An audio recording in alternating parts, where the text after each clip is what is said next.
Hi, my name is Heather Spence. I'm a product designer for Frax here at Explore Learning.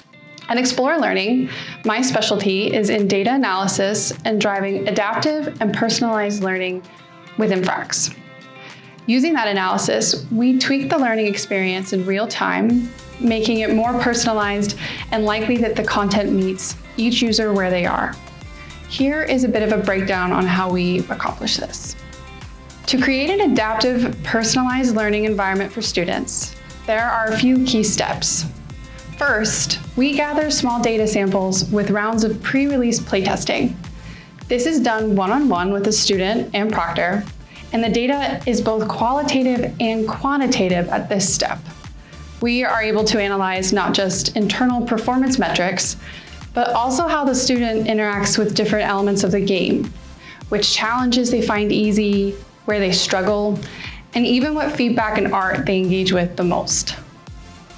Depending on our findings and the individual teaching goals, the game progression might be the same for each student. Usually, this means that our team determined that each student should see the content in a specific way and experience the exact same questions as part of the content progression. In some cases, it may also mean our team needs data on a much larger scale in order to continue fine-tuning that game experience.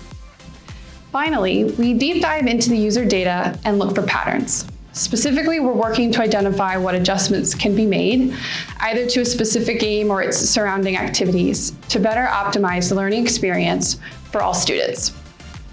One Frax game that we analyzed heavily to create an optimal, personalized learning environment was Gobble Guppies, which can be found in missions 10 and 11 of Sector 2.